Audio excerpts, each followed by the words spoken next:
Warning, the following video may contain spoilers for my garden at the Northwest Flower and Garden Show Festival. Viewer discretion is advised. Hey friends, we are 6 weeks out from setup for the Northwest Flower and Garden Festival. And this is really, I'm feeling the pressure immensely right now. And I wanted to walk you through and catch you up on some of the design decisions that have been made and where we stand right now. Essentially, back in October, we actually submitted our designs. And this isn't like specifics. We aren't listing every single plant, but we are listing the form and what the show can expect from us so that they can prepare for the construction phase. And what I love about this is it's really representative of the design process. Before we get into any of the fluffy stuff, after we jump off from kind of like our inspiration board, it always lands back at form first. Form first above anything else. And this is actually a really great reminder right now. Most of us are in the dead of winter right now. And if you walk out into the garden, this is where it really starts to tell the story of what form you have going on there. So take this, finish watching this video, and then take yourself out in the garden. And I want you to take a look at your form. Where are your pathways? Where are your focal points? Do you have depth and dimension? What is kind of like the skeleton that is holding your garden together? So, all that having been said, I want to walk you through a couple of inspiration points for the skeletal structure of my garden and really what I'm hoping to achieve.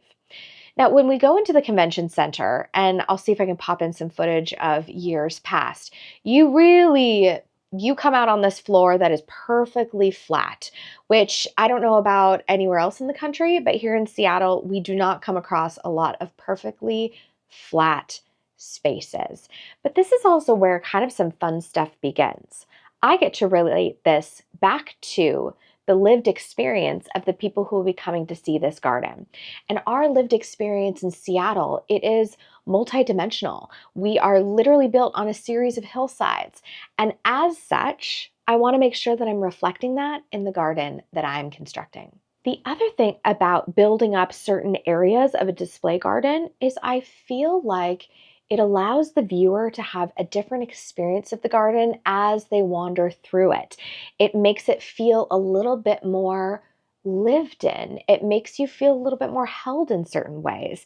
And so I think that's also really important because I want to showcase just kind of like the breadth and width of what we can do in a small space. Now, if you've been here before and maybe you arrived here from one of my small space renovation videos, you'll know that intentionality leads most of my design. And I also think that instead of just designing a garden that looks pretty, I want to give it intention.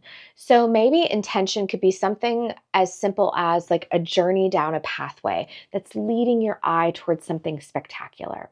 Maybe an intention of a space is to give it like a reflective moment, something that's meditative, something that maybe is just for like you to hide away with a good book. Another intention might be this is a gathering space. This is meant to feel boisterous and loud and vibrant and collective. And so that might be an energy that we want to create. So within my garden, because I am working with this theme of small space, big dream, I want to stage different areas to express different intentions.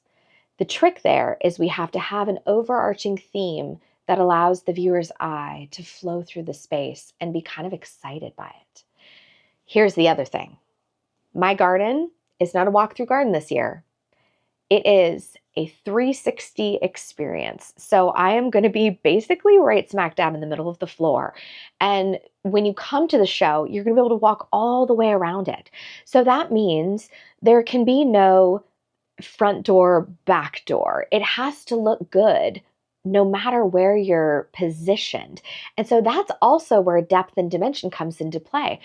I don't want someone to come up to the edge of my garden and just look right through to the other side and have the same experience that a viewer on that side is experiencing. I want you to feel like every step around the way, you get a little bit of a different perspective. So all that having been said, I want to jump you in case you missed the last video, I'll link it below, but I want to jump you in and show you kind of this theme that kept emerging and then the preparation we are doing currently to make sure that this theme actually translates in real life. Before we go outside and I show you what I've been playing with, I want to zip you into Pinterest real quick because this is our gathering place of all information. I'm such a visual person. I like to be able to respond to like my emotions of how I'm experiencing these things. And so what I want to show you right here is a couple of different things. First and foremost, you see that I brought in this kind of like exaggerated zigzag shape of a pergola. I love that it's stretching. I love that it might be placed diagonally within a space. And then you can also see, like I was really gravitating towards these strong forms. So like right here, you see a shower kind of like dangling from the middle of this form. You see these beautiful archways. I have to tell you, there's something about walking through just kind of an archway, like a square arch, that feels almost like a portal. When you walk through an archway or you position an archway within a garden, there should be equal importance weighted on the actual archway and the function of it, as well as what it is framing directly through. So if I'm bringing in these archways, this could be a cool invitation to draw your eye into a space. And then based on how I position them, you could experience a space totally differently. So it's kind of with that in mind that I was like, oh man, I'm really loving an archway. I love what it could do. And so, and even like looking back here, this image, I'm actually going to make it bigger. This image from Hinckley Lighting, this was actually something that really my eye was just loving. I loved that it was uplit. I love that we have plants kind of growing around the base. It looks very nestled in the garden. And then I also love that it just kind of like draws your eye right down that beautiful pathway. In fact, if I was to give any like, I don't know, if I was to give any sort of like, not even criticism, but like an addition to this garden, I might place a pot or a water feature or like a statement tree right at the end of that walkway because your eye just zoop right down. I would just love it. So all that to say, arches are going to play a big feature in the garden, and I'm not going to just like smatter them everywhere. I want to be really intentional. And I also want to invite you to have a good play with what is framed, what your perspective is. And so let me take you outside because we've been playing with Legos and cardboard and a little bit of wood. So here we are outside and we are going to do kind of a little mock-up. And the reason I wanted to do this is because I am working with exaggerated shapes and I am wanting to eliminate any questions for when the day of assembly arrives because we literally only have 3 days to pull this together, and it is going to take our team working flawlessly to make that happen. I mean, when I say I work from 8 a.m. until 10, 11, midnight every single day of this build, that is not an exaggeration. So we like to go in strong. We'd like to know exactly what we're doing and eliminate any question marks that may arise on the day of installation. So what I've actually done is, it's kind of like sneak peek, but I'm going to create a series of platforms. I'm going to create a lot of dimension within these spaces from kind of that single flat convention center floor. I've got 2 platforms here. I have one platform that is this is 1/8 scale, by the way. So this platform represents an 8 by 10 area. This little guy here, do you love how we stole my kids' Legos to do this? This one actually represents a 4-foot by 10-foot patio, long and slender. And again, you can see I'm starting to play with depth. I'm playing with different dimensions. I'm playing with some exaggerated shapes because normally you probably wouldn't install a 4 by 10 patio. You might do this in a townhome. You might do this as like a beautiful landing on a walkway. But I like that I'm going to just play with something a little bit different. This is a show garden after all. It also lets me play with that kind of like corridor-esque situation and maybe put something cute at the back end over here. Maybe it's a tree. Maybe it's a sculpture. Unsure. That has yet to be determined. Where we are at is two different platforms, and you know I like a square arch, a square kind of like mimicking a faux pergola situation. And what I wanted to do is I wanted to play with different depths and dimensions and different heights. So here's what I did. I created, actually Brian helped create a little mock-up. I have one standing at 12 feet tall. I have one standing at 10 feet tall. And then I have one standing at 8 feet. And when I put this all into SketchUp, which by the way, a lot of you ask what drawing program I use, I actually prefer to hand draw and then insert my elements into SketchUp just for like quick calculations on elevation, square footages, all of that. So I do hand draw and then I put some of it into SketchUp because that's also easier for me to give the guys when they're doing construction.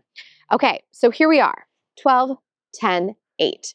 And on paper, this looked good. In SketchUp, it also looked good. However, when I got it out here in real life, I started kind of thinking, man, was I making the right moves? Because even though this pergola, by the way, is 12 feet tall, 10 feet wide, we're not going to see this whole thing. In fact, it's going to be buried 3 feet into the soil. This one, likewise, will also be buried. And I want to walk you through kind of the different things that I played with. I played with this idea. So we're kind of almost like, if you look down on it, it almost looks like a Christmas present that's been wrapped, you know, with the little cross here.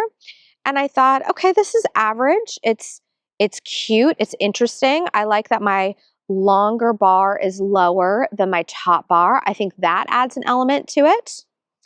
And then I've got this little cutie over here. And I thought, well, that's kind of an adorable, you know, portal, right?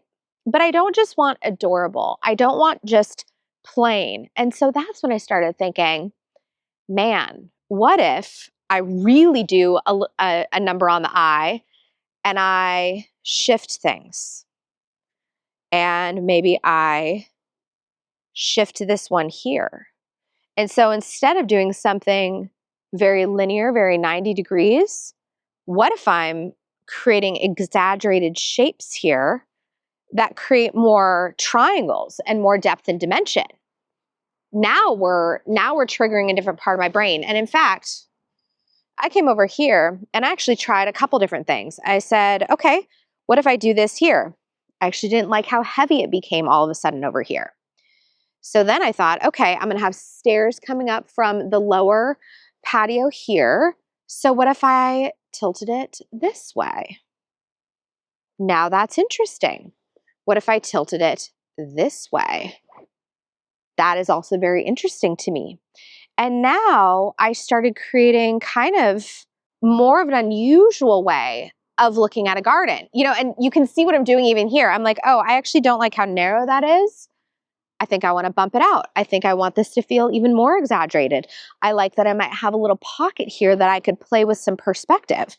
Because also what I'm thinking is this is going to be a seating area up top. And so I'm like, okay, where is my sofa going to go?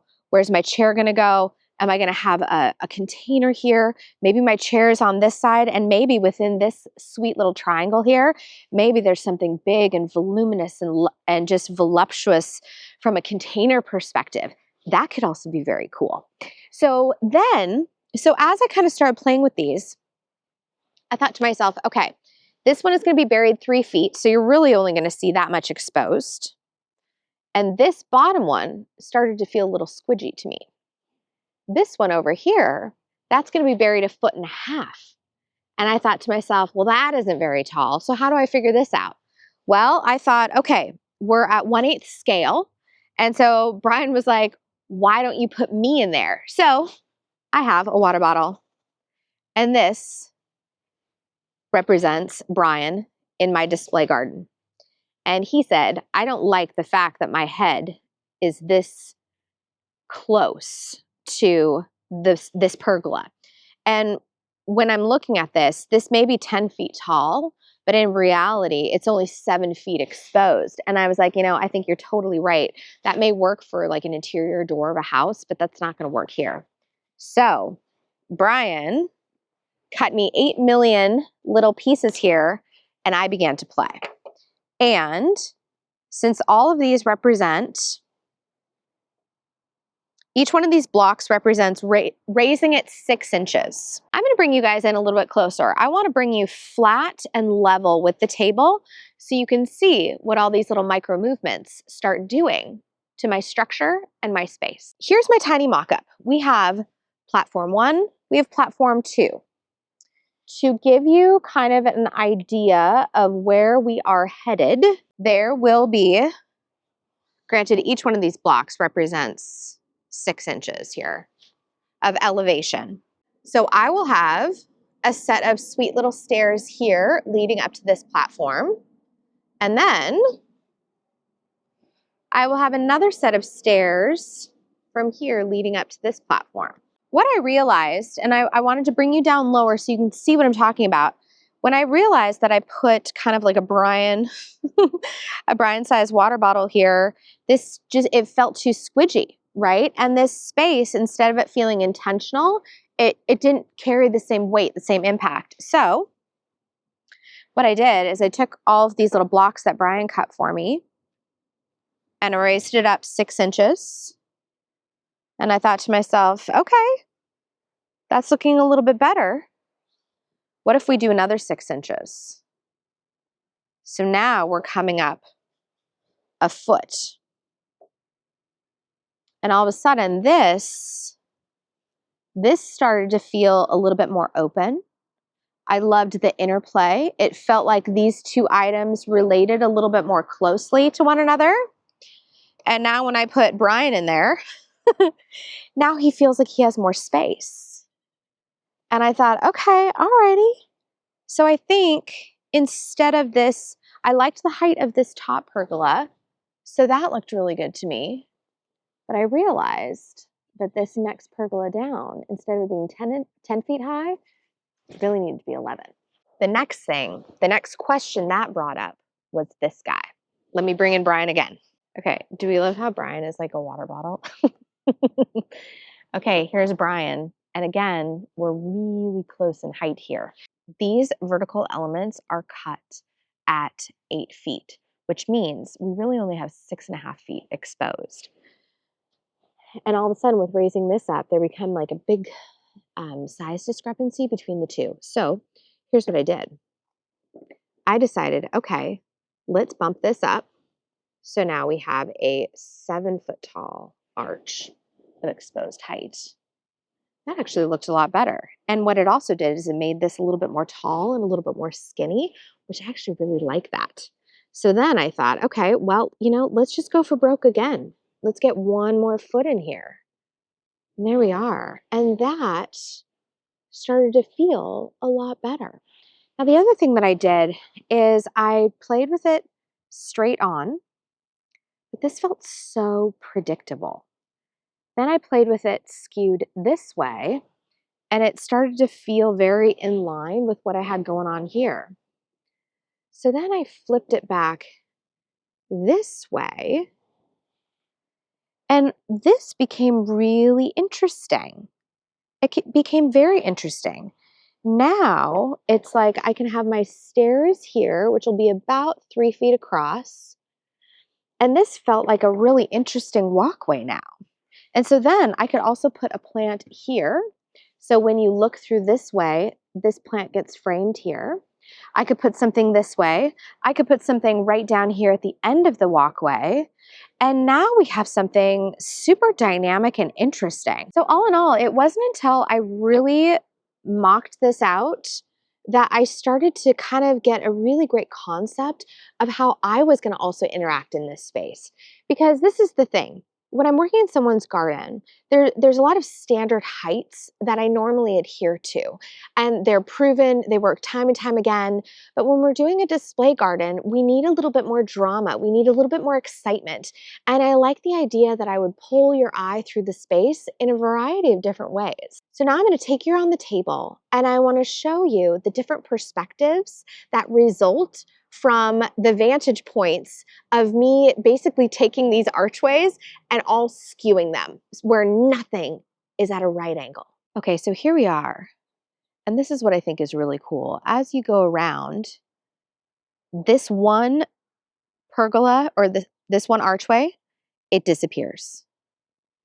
You come back this way, and now all of a sudden, you have a different angle. It kind of the garden is going to reveal itself in another way. Coming around here, now do you see right here, this creates a beautiful moment for me to place something very gorgeous right here in this corner.